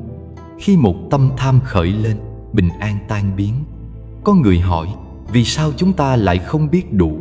Bởi vì lòng tham chưa từng ngủ yên. Tham không chỉ là ham của cải hay vật chất, mà còn là tham danh, tham tình, tham được người khác khen ngợi. Tâm tham không có giới hạn, vì nó là ngọn lửa không bao giờ được thỏa mãn. Dù ta có được bao nhiêu, ngọn lửa ấy vẫn muốn cháy thêm. Mỗi khi ta nghĩ chỉ cần thêm chút nữa thôi, chính là ta đang đổ thêm dầu vào ngọn lửa ấy. Và khi lửa tham càng lớn, bình an trong ta càng bị thiêu rụi. Trong kinh, Phật dạy rằng không có con đường nào dẫn đến hạnh phúc, chính hạnh phúc là con đường. Câu nói ấy như một ngọn đèn soi sáng cho tâm người mê. Ta vẫn thường nghĩ rằng phải đạt được cái gì đó mới hạnh phúc, phải đến một nơi nào đó mới yên lòng. Nhưng thật ra, hạnh phúc không nằm ở đích đến, mà ở chính bước chân ta đang đi. Mỗi hơi thở, mỗi giây phút ta nhận ra được điều này là một giây phút ta sống trong hạnh phúc. Người không biết đủ luôn nghĩ rằng hạnh phúc nằm ở phía trước, còn người biết đủ hiểu rằng hạnh phúc đang ở ngay trong hiện tại. Có một vị vua rất quyền lực, nhưng suốt đời chẳng thấy vui. Ông cho rằng khi có thêm đất đai, thêm vàng bạc, thêm thần dân, ông sẽ an lạc hơn. Nhưng càng chiếm được nhiều, tâm ông càng bất an. Một hôm, ông gặp một vị sư ngồi dưới gốc cây, dáng vẻ thanh thản. Vua hỏi, ngài có gì mà an vui đến vậy? Vị sư đáp, tôi có cái mà ngài không có, đó là tâm biết đủ. Nhà vua sững sờ, hiểu rằng cả đời ông chỉ chạy theo ảo ảnh, trong khi hạnh phúc thật sự lại nằm ngay trong khả năng dừng lại của tâm. Lòng tham là một cái giếng không đáy. Ta cứ đổ mãi vào đó những mong cầu, nhưng càng đổ, nó càng trống. Bởi vì mong cầu xuất phát từ cảm giác thiếu, mà thiếu là vô tận. Chỉ có người nào nhìn thấy bản chất của sự tham, rằng nó chỉ là một cơn sóng trong tâm, mới có thể mỉm cười và buông xuống. Khi buông, nước tâm trở lại phẳng lặng, và trong mặt hồ tĩnh ấy, ta có thể soi thấy trăng bình an. Một nguyên nhân khác khiến con người không biết đủ chính là thói so sánh. Từ nhỏ đến lớn, ta đã được dạy để hơn người, để vượt trội, để giành lấy phần tốt. Nhưng trong trò chơi của so sánh, không ai thắng thật. Khi ta hơn người khác một chút, ta vui được bao lâu, rồi lại có người hơn ta, và ta lại khổ. So sánh là con dao hai lưỡi.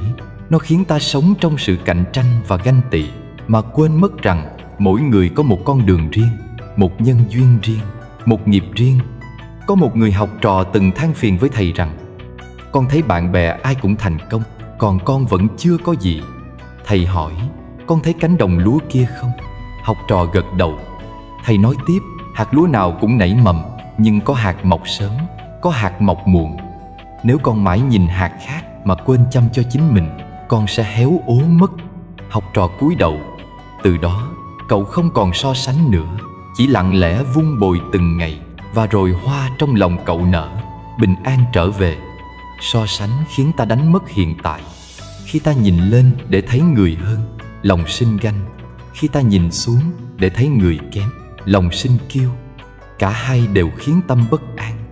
Người có trí chỉ nhìn vào bên trong, nhìn xem mình hôm nay có tốt hơn hôm qua không, có biết yêu thương hơn, có bớt nóng giận hơn. Chỉ cần như thế thôi, đời đã bớt khổ rồi. Nguyên nhân sâu xa nhất khiến con người không biết đủ chính là vô minh. Vô minh nghĩa là không thấy rõ, không biết thật. Ta tưởng rằng hạnh phúc do nắm giữ mà có, nhưng thật ra nó chỉ có khi buông ra. Ta tưởng rằng càng nhiều càng vui, nhưng càng nhiều lại càng sợ mất. Tâm vô minh khiến ta chạy vòng quanh như người đi trong đêm tối, tìm kiếm ánh sáng ở nơi xa, mà quên rằng ngọn đèn đang cháy trong lòng mình. Một hôm, Đức Phật đi khất thực, gặp một người đàn ông than khổ. Con làm việc vất vả, tích góp cả đời mà chẳng thấy vui. Vì sao thế, thưa Ngài? Phật mỉm cười, vì con đang tìm nước giữa sa mạc. Con khát, nhưng nước con mang theo lại là muối. Càng uống, con càng khát. Người đàn ông bừng tỉnh. Câu nói ấy là lời nhắc cho tất cả chúng ta. Nếu không dừng lại để nhìn rõ bản chất của tham và vô minh, ta sẽ mãi đi trong sa mạc của chính mình. Mỗi lần ta muốn nhiều hơn là mỗi lần ta tự đánh mất bình an. Khi ta muốn thêm một điều, ta đồng thời tạo ra một nỗi lo. Lo không được, lo mất, lo người khác hơn. Thế là tâm chẳng bao giờ được yên. Còn khi ta biết đủ, mọi lo toan dừng lại. Giống như người ngồi bên suối, chỉ uống một ngụm nước trong, thấy đã đủ mát lòng. Còn người muốn uống cả con suối, chỉ chuốc thêm khát. Biết đủ không phải là điều dễ, vì nó đi ngược lại thói quen của thế gian. Thế gian dạy ta phải có nhiều, phải thắng, phải hơn. Nhưng đạo dạy ta dừng lại, buông bớt, thấu hiểu. Cái khó của con người là họ không tin rằng hạnh phúc có thể đến từ sự giản đơn.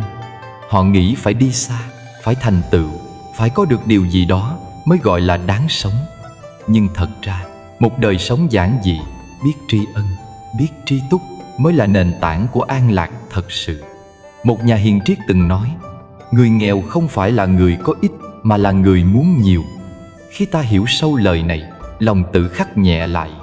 Ta không còn trách cuộc đời, không còn oán người khác, mà chỉ lặng lẽ quay về chăm sóc tâm mình. Vì hiểu rằng gốc của khổ không nằm ngoài, mà nằm trong chính tâm, chưa biết đủ ấy. Trong mỗi người đều có hạt giống của tri túc, chỉ là nó bị phủ mờ bởi lớp bụi tham, so sánh, vô minh. Khi ta thực tập chánh niệm, biết mình đang khởi tham, đang khởi so sánh, đang khởi muốn, là ta đang lau sạch bụi ấy. Và khi lớp bụi tan đi, hạt giống tri túc sẽ nảy nở, mang lại hương hoa bình an. Vì vậy, muốn thoát khổ, không cần tìm kiếm đâu xa. Chỉ cần nhận ra rằng chính lòng tham, lòng so sánh và tâm vô minh là ba cánh cửa khiến ta rời khỏi hạnh phúc. Khi ta đóng ba cánh cửa ấy lại bằng sự tỉnh thức, hạnh phúc sẽ tự bước vào. Người biết đủ không phải vì họ có ít, mà vì họ thấy rõ bản chất của cuộc đời. Họ hiểu rằng tất cả đều vô thường, nên trân quý từng hơi thở, từng bông hoa, từng ánh sáng ban mai. Hạnh phúc không ở cuối con đường, mà ở ngay nơi ta đang đứng. Mỗi khi tâm ta an trú trong hiện tại, không chạy theo cái muốn, không dính mắc vào cái được, hạnh phúc liền có mặt. Như Đức Phật dạy, không có con đường nào dẫn đến hạnh phúc, chính hạnh phúc là con đường. Khi hiểu sâu điều này, ta không còn phải tìm kiếm nữa, vì nơi ta đang bước đi đã là niết bàn, đã là an lạc rồi. Và một khi tâm biết đủ, thế gian bỗng trở nên dịu dàng. Ta không còn muốn lấy gì thêm, không còn phải tranh hơn thua, chỉ muốn sống thật nhẹ, thật sâu, thật trọn. Mỗi sớm mai mở mắt, thấy mình còn được thở, được mỉm cười, được yêu thương, thế là đủ. Biết đủ chính là con đường ngắn nhất đi đến hạnh phúc, và cũng là con đường duy nhất dẫn ta trở về với chính mình. Con người thời nay đi rất nhanh, nhưng lại không biết mình đang đi đâu. Mỗi sáng thức dậy đã vội vàng với bao công việc, bao tin nhắn, bao kế hoạch. Chúng ta chạy suốt một ngày dài, để rồi khi đêm đến, thân mệt rã rời mà lòng vẫn thấy trống vắng. Càng vội, ta càng xa chính mình, càng chạy theo, ta càng lạc lối. Thế nên, Đức Phật dạy, người trí là người biết dừng lại, biết sống chậm để quay về với tâm. Sống chậm không phải là sống lười, mà là sống có ý thức. Không phải là bỏ hết thế gian, mà là biết dừng giữa dòng đời để lắng nghe hơi thở, để thấy rõ sự sống đang hiện hữu trong từng khoảnh khắc. Khi ta sống chậm, từng bước chân trở nên có hồn, từng hơi thở trở thành niềm an lạc. Đó là cách để ta trở lại với chính mình, là nơi hạnh phúc thật sự đang trú ngụ. Hãy tưởng tượng một dòng sông đang chảy xiết, nước đục ngầu vì cuộn sóng. Dù có soi vào, ta cũng chẳng thấy bóng mình. Nhưng khi dòng sông dừng lại, nước lắng trong, mặt hồ phẳng lặng, hình bóng hiện rõ. Tâm người cũng vậy. Khi ta sống quá nhanh, tâm bị cuốn theo vô số âm thanh, hình ảnh, suy nghĩ. Càng chạy, ta càng rối. Chỉ khi biết dừng, biết sống chậm, ta mới thấy rõ bản thân, mới hiểu được điều gì là thật sự quan trọng. Thiền sư Thích Nhất Hạnh từng dạy một bài pháp rất giản dị mà sâu sắc. Khi rửa chén, hãy chỉ biết rửa chén. Ngài nói rằng nếu ta rửa chén mà nghĩ đến việc khác, nghĩ đến ly trà sắp uống hay việc mai phải làm, thì ta đang đánh mất chính mình trong giây phút ấy. Nhưng nếu ta rửa chén chỉ để rửa chén, biết nước ấm đang chảy qua tay, biết mùi hương của xà phòng, biết cảm giác của chiếc bát đang được lau sạch, thì giây phút ấy là thiền, là an lạc, là hạnh phúc. Bởi vì ta đang có mặt trọn vẹn cho sự sống. Sống chậm là một nghệ thuật. Nó đòi hỏi ta có can đảm để đi ngược lại với đám đông. Khi thế gian hối hả, người sống chậm thường bị xem là chậm tiến. Nhưng kỳ thực, người ấy đang sống sâu. Thế gian càng vội, tâm càng loạn. Người càng chạy, càng dễ mất hướng. Còn ai biết dừng, biết nhìn sâu, sẽ thấy mọi thứ đều có nhịp điệu của riêng nó, và chẳng có gì cần vội. Một người biết sống chậm là người biết thưởng thức những điều nhỏ bé. Họ có thể ngồi lặng lẽ nghe tiếng mưa rơi, nhìn chiếc lá buông xuống mà thấy lòng lắng lại. Họ có thể đi trên con đường quen thuộc, nhưng mỗi lần đi là một lần mới, vì họ có mặt thật sự trong từng bước chân. Họ không đi để đến, mà đi để sống. Khi ta sống chậm, ta bắt đầu nhận ra những điều mình đã từng bỏ lỡ. Tiếng chim hót buổi sáng, mùi hương của chén trà, ánh sáng rọi qua tán lá, hay nụ cười của một người thân.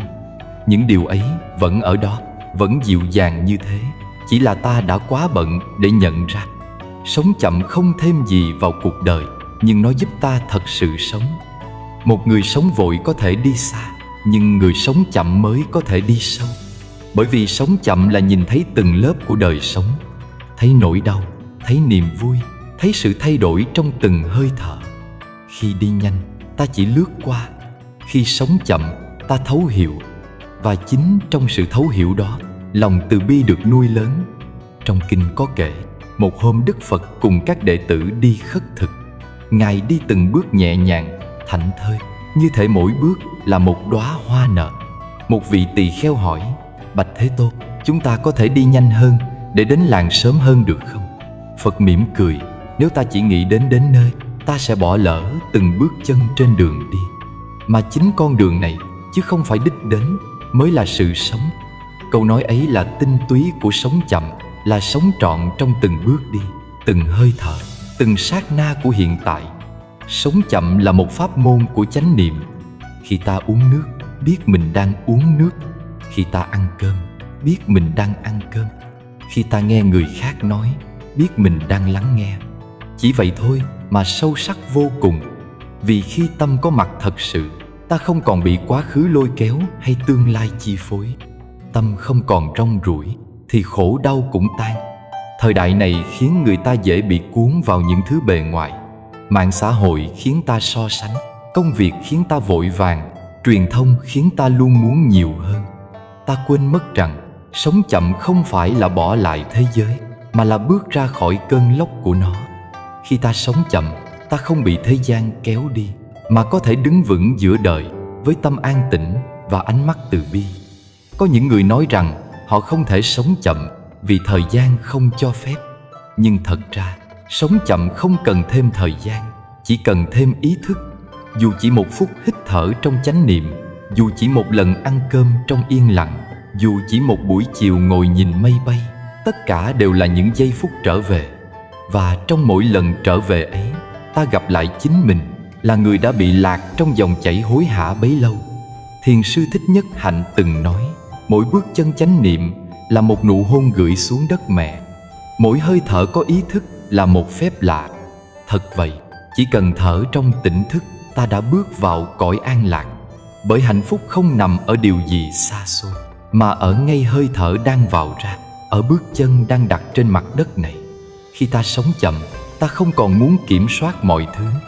Ta học cách để mọi việc diễn ra theo duyên, học cách chấp nhận những điều không hoàn hảo.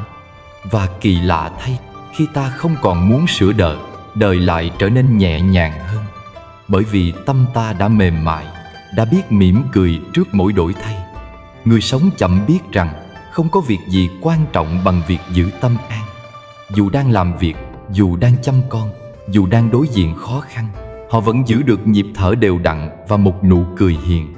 Chính nhịp sống chậm ấy giúp họ không bị cuốn vào cơn sóng của khổ đau.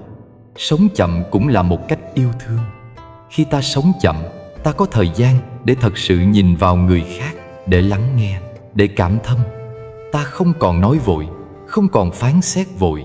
Ta học được cách thấu hiểu và từ đó biết tha thứ. Từ bi bắt đầu từ một tâm chậm lại, nhìn sâu vào đời và thấy ai cũng đang khổ như mình. Nếu một ngày nào đó bạn thấy cuộc đời quá mỏi, hãy tập sống chậm. Dừng lại một chút, hít thở, nhìn lên bầu trời, nghe tiếng gió đi qua. Hãy để tâm trở về với hơi thở, để lòng được nghỉ ngơi. Trong giây phút ấy, bạn sẽ thấy rằng chẳng có gì cần phải vội, chẳng có gì cần phải tranh. Vì hạnh phúc chưa bao giờ ở phía trước, nó đang ở ngay đây, trong từng hơi thở, từng bước chân, từng nhịp tim của sự sống. Sống chậm không làm ta tụt lại phía sau, mà giúp ta thấy rõ đường đi. Khi ta biết sống chậm, ta không còn bị cuốn theo những ồn ào của thế gian, mà tự mình tìm thấy con đường về nhà. Và khi đã về đến nhà, nơi an trú trong tâm, ta mới hiểu ra rằng hóa ra hạnh phúc chưa từng rời bỏ ta, chỉ là ta đã đi quá nhanh để nhận ra nó mà thôi. Khi nói đến nghiệp, nhiều người thường nghĩ đó là điều gì xa xôi, khó hiểu, là những kết quả vô hình mà ta không thể chạm tới. Nhưng kỳ thực, nghiệp được gieo trong từng ý nghĩ, từng lời nói và từng hành động nhỏ bé của chúng ta mỗi ngày. Và trong tất cả những hạt giống tạo nên nghiệp, có một loại hạt quý giá nhất, đó chính là tâm biết đủ. Người biết đủ không còn bị kéo lê bởi cơn đói khát của lòng tham, không còn lao xao bởi cơn gió của so sánh, không còn khổ vì cái muốn luôn lớn hơn cái đang có. Một người biết đủ, tự khắc họ sống thiện lành, bởi khi không còn tranh giành, người ấy không làm tổn thương ai. Khi không còn tham muốn quá độ, người ấy không lừa dối, không toan tính, không cần cướp đoạt. Khi không còn sân hận, người ấy nói lời hiền hòa, nhìn đời bằng ánh mắt bao dung. Từ nơi tâm biết đủ, hoa của nghiệp lành tự nhiên nở rộ, tỏa hương an vui. Đức Phật dạy rằng mọi khổ đau đều bắt đầu từ tham, sân, si, và mọi hạnh phúc cũng khởi đầu từ tri túc, từ lòng biết dừng. Người tham tuy có cả kho vàng vẫn cảm thấy thiếu. Người biết đủ tuy chỉ có bát cơm rau dưa vẫn cảm thấy trọn vẹn. Tâm biết đủ là nền tảng của nghiệp thiện, vì nó dừng lại nơi gốc rễ của khổ đau. Khi lòng người không còn đòi hỏi, mọi hành động phát ra cũng trở nên trong sáng. Một người như thế, dù đi đứng, nói cười, làm việc hay nghỉ ngơi, đều đang gieo hạt lành. Hãy thử nhìn quanh mà xem. Thế gian này vốn chẳng thiếu người tài, chẳng thiếu của cải, nhưng thiếu những người an.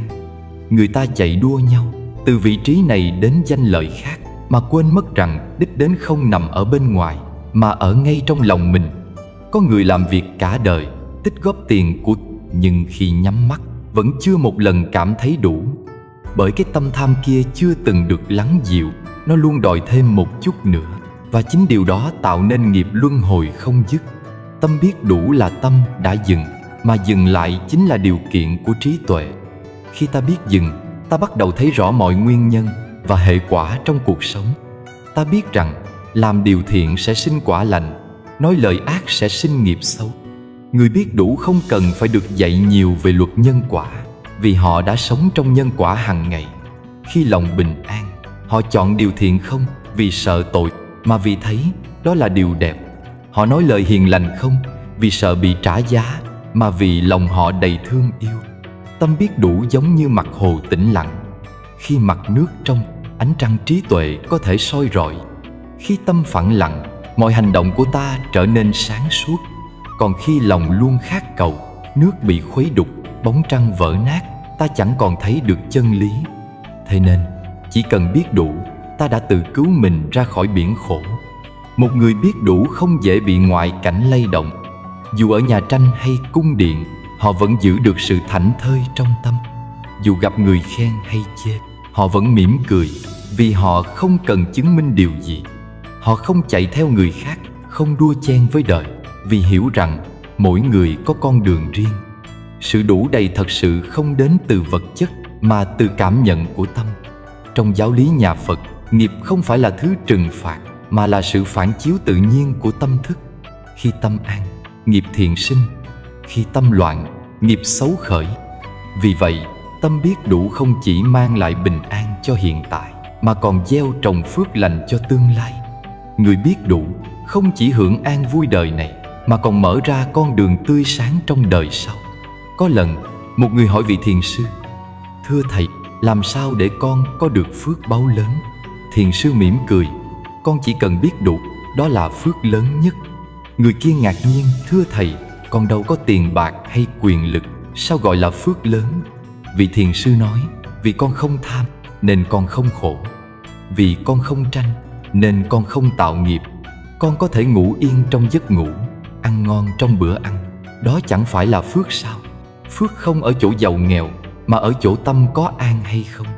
Trong đời sống hiện đại, nhiều người nghĩ rằng muốn hạnh phúc thì phải có thật nhiều. Nhưng càng nhiều, họ càng sợ mất. Càng có, họ càng lo giữ. Cuối cùng, hạnh phúc không còn là niềm vui, mà trở thành gánh nặng. Biết đủ không phải là chối bỏ nỗ lực, mà là biết điểm dừng của lòng tham.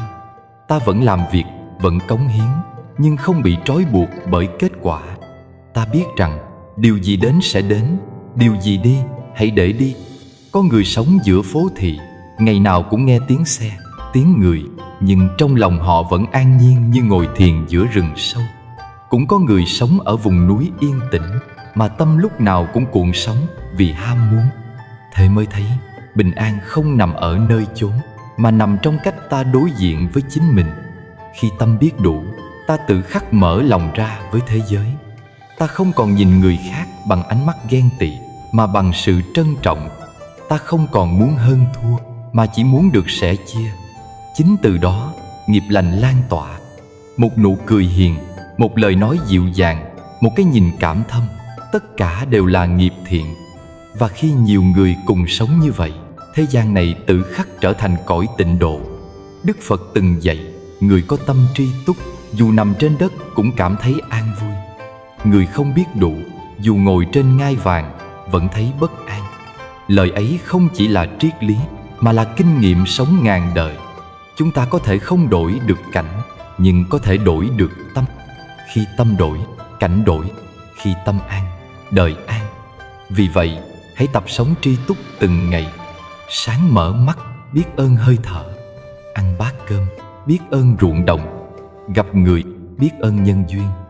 Chỉ cần như thế, mỗi ngày của ta đã là một ngày phước lành. Không cần tìm đâu xa, hạnh phúc vốn đang ở trong từng phút giây biết đủ của chính mình. Và rồi, ta sẽ nhận ra rằng người biết đủ không bao giờ nghèo, người biết đủ không bao giờ khổ. Vì trong lòng họ, niềm vui không đến từ việc được thêm, mà từ việc không cần bớt.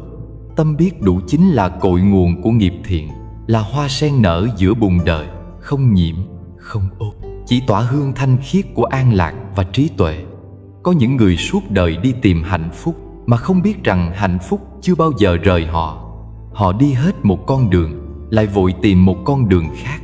Họ leo lên đỉnh này, rồi lại hướng mắt sang đỉnh cao hơn. Cứ thế, suốt cả đời, đôi chân họ không ngừng bước, nhưng trái tim thì chưa bao giờ được nghỉ. Họ tưởng rằng hạnh phúc là điều gì xa xôi, là phần thưởng chỉ dành cho kẻ nỗ lực đến cùng, mà quên mất rằng hạnh phúc thật ra chỉ đến khi ta chịu dừng lại.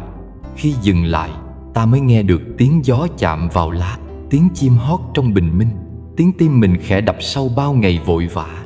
Hạnh phúc trong sâu thẳm không nằm ở chỗ ta đạt được gì, mà ở chỗ ta có thể mỉm cười với những gì đang có. Một hơi thở bình yên, một tách trà nóng trong buổi sáng, một ánh nhìn hiền từ của người thương, tất cả đều có thể là hạnh phúc nếu ta chịu dừng lại để nhận ra. Hoa không thể nở giữa cơn bão. Chỉ khi đất đủ yên, khi gió đủ lặng, khi mưa đã ngừng rơi, hoa mới đủ an ổn để mở cánh.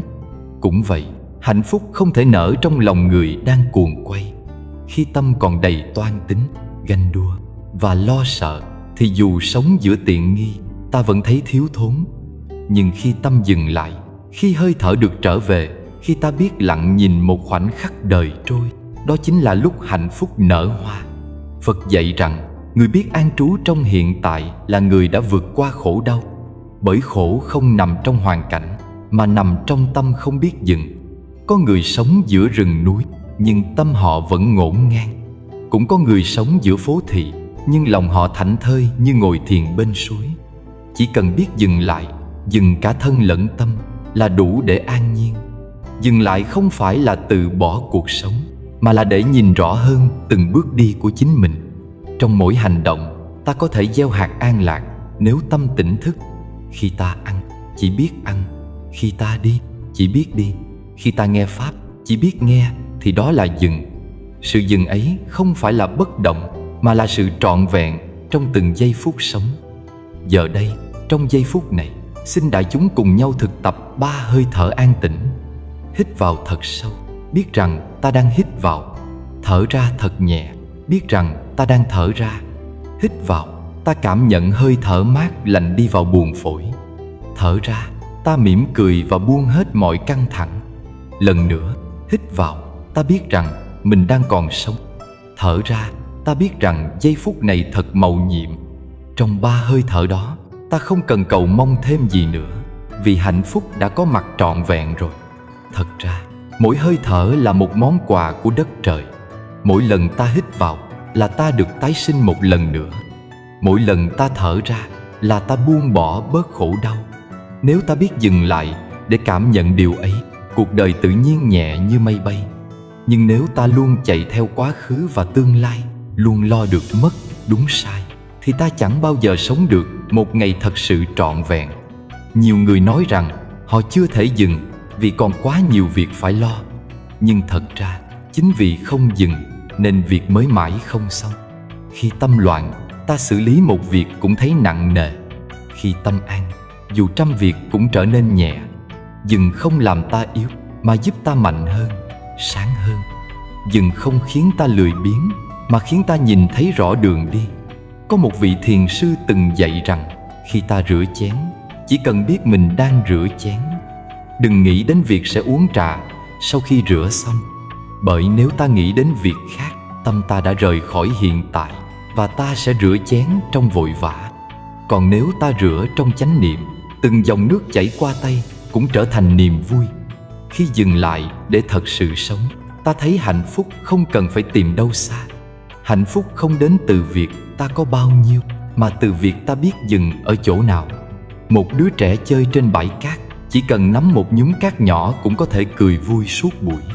Còn người lớn, cả đời ôm kho vàng, vẫn chưa thấy đủ.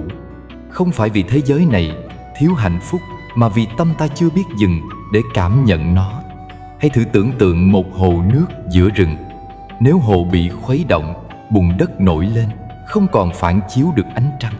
Nhưng khi hồ lặng yên, trăng hiện nguyên vẹn, sáng rực rỡ. Cũng vậy, khi tâm ta còn động, hạnh phúc không thể hiện ra. Khi tâm lặng, hạnh phúc tự khắc soi sáng. Dừng lại chính là làm yên mặt hồ tâm thức, để trăng của an lạc có thể chiếu rọi. Người biết dừng lại là người đã bắt đầu hiểu về hạnh phúc chân thật. Họ không còn chạy theo những điều ngoài tầm với, cũng không khổ vì những gì đã mất. Họ biết rằng hạnh phúc không cần tìm, chỉ cần nhận ra. Một nụ cười, một bước chân, một hơi thở, tất cả đều đủ để ta sống sâu sắc và biết ơn. Đôi khi, chỉ cần một phút dừng lại, ta có thể thấy bao điều kỳ diệu quanh mình. Cái nắng ban mai len qua kẽ lá, tiếng chim gọi nhau trên mái nhà, mùi hương của một tách trà mới pha. Những điều tưởng nhỏ bé ấy lại là nơi hạnh phúc ẩn mình. Khi ta dừng lại, ta thấy rõ rằng cuộc đời chưa bao giờ thiếu điều đẹp đẽ, chỉ là ta quá bận để nhận ra. Phật từng dạy rằng hạnh phúc không đến từ việc thỏa mãn mọi ham muốn, mà đến từ việc thấy đủ trong từng phút giây sống. Dừng lại để thấy rằng ta đã có quá nhiều, như có thân thể này, có hơi thở này, có cơ hội được sống và học Pháp. Nếu mỗi ngày ta biết dừng lại để thở, để mỉm cười, để lắng nghe chính mình, thì đời sống tự nhiên hóa thành cõi tịnh. Khi dừng lại, hạnh phúc nở hoa. Hoa ấy không cần đất màu mỡ hay nắng ấm, chỉ cần lòng người đủ yên. Hạnh phúc ấy không đến từ bên ngoài, mà từ chính nội tâm tĩnh lặng. Mỗi khi tâm ta dừng là mỗi khi hoa hạnh phúc khẽ nở. Và chỉ cần giữ cho mảnh đất tâm mình luôn êm đềm, hoa ấy sẽ không bao giờ tàn. Giờ đây, trong giờ phút này, xin đại chúng lại cùng nhau thở một lần nữa. Hít vào, ta cảm nhận lòng mình an. Thở ra, ta buông hết mọi vướng bận. Hít vào, ta mỉm cười với hơi thở. Thở ra, ta biết rằng hạnh phúc đang có mặt ngay đây. Không cần tìm đâu xa, chỉ cần dừng lại. Vì khi dừng lại, hạnh phúc tự khắc nở hoa trong chính tâm hồn mình. Cuộc đời của mỗi con người, nếu nhìn kỹ, chẳng khác nào một chuyến đi dài. Ta sinh ra như kẻ khởi hành từ một bến bờ yên ả, rồi dần dần cuốn vào dòng đời với bao ồn ào. toan tính, mong cầu. Càng lớn lên, ta càng mang nhiều nặng trĩu trên vai. Những gánh nặng không ai bắt ta mang, chỉ chính ta tự chất thêm. Có khi là nỗi lo về tương lai, có khi là vết thương chưa lành của quá khứ, có khi là nỗi sợ chẳng tên của hiện tại. Và rồi ta cứ đi mãi mà quên mất đường về nhà. Đức Phật dạy rằng gốc của khổ đau không nằm ở bên ngoài mà nằm ở trong tâm. Khi tâm bị cuốn đi bởi dòng nghĩ tưởng, ta không còn là chính mình nữa. Càng nghĩ nhiều, ta càng xa mình. Càng chạy theo vọng niệm, ta càng quên mất rằng bình an vốn ở ngay trong từng hơi thở. Biết đủ chính là hành trình quay về với chính mình, là lúc ta đặt xuống những gánh nặng đã mang quá lâu. Người biết đủ không cần phải xa rời cuộc đời, mà vẫn có thể sống an nhiên giữa đời. Họ vẫn đi chợ, vẫn nấu ăn, vẫn làm việc, vẫn thương yêu, nhưng trong mọi việc đều có sự hiện diện trọn vẹn. Không bị cuốn theo cái được mất hơn thua, mà chỉ sống thật với giây phút đang là. Bởi họ hiểu rằng cuộc đời không cần hoàn hảo, chỉ cần chân thật. Mỗi khi tâm biết đủ là mỗi khi họ đã trở về nhà. Hành trình trở về ấy không xa xôi. Nó không nằm ở núi sâu hay trong chùa lớn, mà ở ngay trong từng việc nhỏ. Mỗi sớm mai, khi ánh nắng đầu ngày vừa rọi qua khung cửa, ta có thể ngồi yên, hít một hơi thật sâu và niệm danh hiệu Phật. Hít vào, ta biết mình đang hít vào. Thở ra, ta biết mình đang thở ra. Trong hơi thở đó, ta mỉm cười. Hơi thở ấy không cần cầu kỳ, không cần khuôn phép, chỉ cần có sự nhận biết. Chính giây phút đó, ta đang thực tập trở về với chính mình. Giữa những ồn ào của một ngày dài, khi công việc bủa vây, khi tâm trí căng thẳng, chỉ cần dừng lại một chút. Dừng để thở, để mỉm cười. Dừng để nghe tiếng lòng mình đang nói gì. Một cái dừng nhỏ đôi khi cứu cả một ngày dài khỏi mệt mỏi. Bởi khi ta dừng, ta ngăn không cho tâm trôi về phía khổ. Cái dừng ấy là cửa mở ra bình an. Dù chỉ một nụ cười nhẹ, dù chỉ một hơi thở yên, cũng là hạt giống an vui được gieo vào mảnh đất tâm. Rồi khi đêm về, trước khi khép lại một ngày, ta hãy dành vài phút ngồi yên, nhìn lại những gì đã qua trong ngày, không để phán xét, chỉ để biết ơn. Cảm ơn người đã mỉm cười với ta. Cảm ơn những việc nhỏ ta đã làm được. Cảm ơn cả những khó khăn, vì nhờ có chúng, ta học cách kiên nhẫn hơn. Rồi ta quán niệm buông bỏ. Buông những điều khiến lòng nặng, buông những chuyện chưa trọn vẹn, buông cả những mong cầu chưa thành. Khi ta buông, giấc ngủ sẽ đến như một người bạn hiền. 3 thực tập nhỏ ấy, như niệm Phật buổi sáng, dừng lại giữa ngày, quán ơn và buông bỏ trước khi ngủ, tưởng như giản đơn, nhưng lại là 3 trụ cột của đời sống tỉnh thức. Chúng không tách ta khỏi cuộc đời, mà giúp ta sống giữa cuộc đời mà vẫn an nhiên. Bởi an không đến từ việc trốn tránh, mà từ việc thấy rõ. Khi ta thấy rõ, mọi sóng gió đều hóa dịu. Trong kinh, Đức Phật từng dạy tâm an thì cảnh an. Khi tâm ta lặng, đời tự nhiên êm. Một người biết sống trong chánh niệm, dù đang rửa chén cũng có thể thấy hạnh phúc, vì họ không còn tìm hạnh phúc ở đâu khác. Họ không cần phải lên rừng sâu hay ẩn dật nơi vắng người. Họ có thể an trú ngay trong tiếng xe, trong chợ đời, trong tiếng trẻ con cười, trong từng bữa cơm đơn giản. Có người làm sao để không khổ giữa đời nhiều biến động? Phật chỉ mỉm cười, hãy trở về. Bởi chỉ khi trở về, ta mới thôi lạc. Chỉ khi trở về, ta mới thấy rõ rằng mọi thứ đều vốn là vậy. Có đến, có đi, có sinh, có diệt, chẳng có gì để bám. Khi ta thấy được điều đó, khổ đau tan như sương gặp nắng. Hành trình trở về là hành trình dài, nhưng mỗi bước đi của nó lại rất nhỏ. Một hơi thở, một nụ cười, một sự dừng. Mỗi lần ta quay về với hơi thở là mỗi lần ta tiến gần hơn đến chính mình. Mỗi lần ta mỉm cười trong hiểu biết là mỗi lần ta đang mở cửa niết bàn. Giữa thế gian đầy biến động, biết dừng lại để thở, để nhìn, để thương, chính là trí tuệ. An nhiên không phải là sống chậm lại một cách lười biếng, mà là sống sâu hơn, tĩnh hơn. Khi sống như thế, mỗi bước đi của ta đều vững vàng, mỗi ánh nhìn đều hiền hậu, mỗi lời nói đều là một bông hoa lành tỏa hương cho đời. Người biết đủ, dù đứng giữa chợ đời, cũng như đang ngồi thiền giữa non xanh. Người không biết đủ, dù ở nơi vắng vẻ, cũng vẫn thấy lòng động. Cho nên, hạnh phúc thật sự không nằm ở chỗ ta đi đâu, mà ở chỗ tâm ta có trở về hay không. Có khi, chỉ một phút lắng lại, ta nghe được tiếng cười của con trẻ mà lòng ấm lạ. Có khi, chỉ cần nhìn một cánh hoa rơi mà ta thấy lòng bình yên đến lạ thường. Đó chính là giây phút ta đang ở trong nhà của chính mình. Đó là ngôi nhà của tỉnh thức. Nếu biết nhìn, thì mọi việc trong đời đều là pháp tu. Khi rửa bát, ta học được sự kiên nhẫn. Khi nghe ai đó nói lời không hay, ta học được từ bi. Khi gặp khó khăn, ta học được buông xả. Cuộc sống không hề chống lại ta, chỉ đang mời gọi ta trở về, nhìn sâu hơn, thương nhiều hơn, hiểu rõ hơn. Một người sống an nhiên giữa đời không phải là người không có phiền não, mà là người biết mỉm cười với phiền não. Biết rằng khổ đau đến rồi sẽ đi, như mây bay qua trời. Biết rằng hạnh phúc không cần tìm, chỉ cần nhận ra.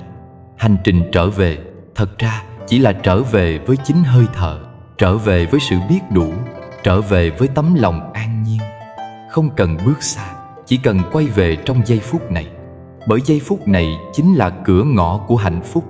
Và khi ta đã trở về được với chính mình, ta sẽ thấy rằng không có nơi nào cần đến nữa, không có gì cần đạt thêm. Bởi tất cả đều đã đủ, đều đã tròn đầy trong hiện tại này. Hãy nhớ, tâm biết đủ là nơi Phật ở, lòng an nhiên là cửa niết bàn. Khi ta sống được như vậy, thì dù đang giữa đời hay nơi non vắng, dù đang bận rộn hay thong dong, ta đều đang đi trong con đường của Phật, con đường của an lạc và giải thoát. Thưa đại chúng, khi đi đến cuối con đường của một bài pháp, ta như vừa đi qua một khu vườn đầy hoa. Mỗi đóa hoa là một bài học, mỗi hương thơm là một trải nghiệm tâm linh. Ta đã cùng nhau đi qua những chương nói về tâm, về hơi thở, về chánh niệm, về biết đủ và hạnh phúc. Giờ đây, trong phút giây này, xin hãy để tâm mình lắng lại như mặt hồ phẳng lặng, để thấy rõ bóng mình trong đó. Khổ đau chưa bao giờ đến từ bên ngoài. Thế giới này chỉ là tấm gương phản chiếu nội tâm của mỗi người. Khi tâm ta loạn, cảnh cũng rối. Khi tâm ta dừng, đời liền lặng. Có người nghĩ rằng muốn hết khổ phải đổi hoàn cảnh, đổi người, đổi việc. Nhưng Phật dạy, khổ không từ bên ngoài đến, mà từ tâm không biết dừng. Tâm càng chạy, càng mệt. Tâm càng vọng, càng xa chính mình. Khi biết dừng lại, khổ liền tan như sương sớm tan trong nắng mai. Biết đủ không phải là từ bỏ ước mơ, cũng chẳng phải là sống cam chịu hay an phận. Biết đủ là biết ơn, là thấy rằng chỉ cần ta còn hơi thở, còn một mái nhà để về, một bữa cơm để ăn, một nụ cười để trao, thế là đã đủ đầy. Người biết đủ có thể nghèo tiền nhưng giàu hạnh phúc. Người không biết đủ, dù có cả thế gian vẫn thấy trống rỗng trong lòng. Trong mỗi hơi thở tri túc có hoa sen nở trong tim. Càng nghĩ ít càng sáng, càng dừng lại càng thấu. Người trí không phải người có nhiều tri thức, mà là người biết dừng đúng lúc, buông đúng chỗ. Người biết đủ chính là người có phúc lớn nhất trên đời, bởi họ không bị tham vọng dẫn đi, không bị so sánh dắt lối. Họ sống như mặt đất, lặng lẽ đỡ nâng tất cả mà không hề khoe mình. Nếu hôm nay ai đó còn thấy mình mệt mỏi, xin đừng tìm câu trả lời ở đâu xa. Hãy quay về nhìn sâu vào tâm mình. Mỗi khi thấy vọng niệm khởi lên, hãy mỉm cười nhẹ, nói thầm biết, con đang ở đây. Chỉ cần biết thôi, tâm đã lắng. Mỗi khi giận, đừng vội phản ứng. Hãy hít một hơi thật sâu, thở ra thật chậm, để cơn giận tan như mây bay qua trời. Khi biết dừng lại, mọi sóng gió đều hóa thành biển lặng. Từ sáng đến tối, đời sống là một chuỗi cơ hội để tu tập. Buổi sáng, hãy bắt đầu bằng một hơi thở chánh niệm. Khi vừa mở mắt, thay vì vội cầm điện thoại hay nghĩ đến công việc, hãy niệm danh hiệu Phật một lần, rồi mỉm cười với ngày mới. Đó là cách gieo hạt an lành cho cả ngày. Giữa ngày, khi công việc bận rộn, khi người ta nói lời làm tổn thương, hãy nhớ dừng lại đôi chút. Có thể chỉ là 3 hơi thở, hoặc một chén trà im lặng. Trong sự dừng lại ấy, ta được trở về.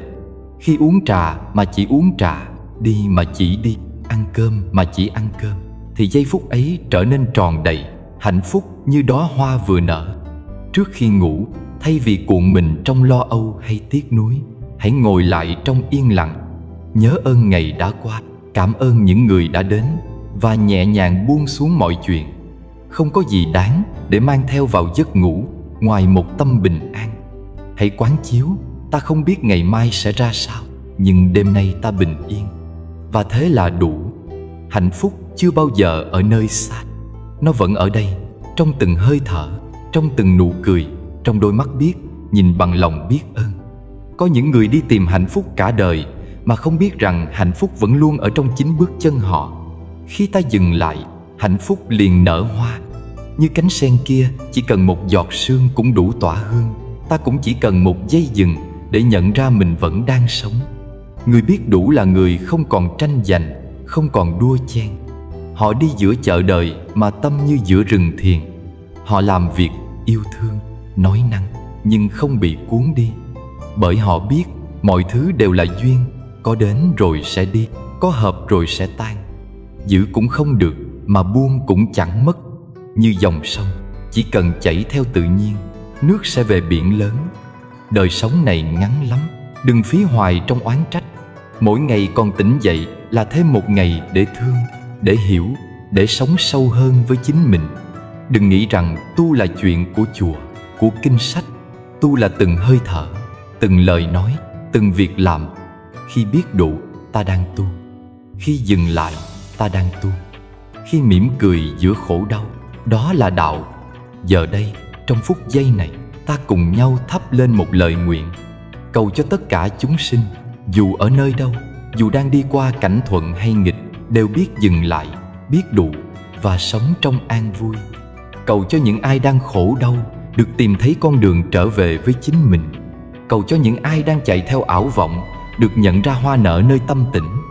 Xin mời đại chúng cùng nhau trong hơi thở nhẹ niệm danh hiệu Đức Phật A Di Đà 3 lần để hồi hướng công đức này đến muôn loài, đến người thân, đến cả những ai đã làm ta tổn thương, để tất cả đều được an lành, đều được giác ngộ, đều biết đủ và hạnh phúc. Nam Mô Di Đà Phật. Nam Mô A Di Đà Phật. Nam Mô A Di Đà Phật.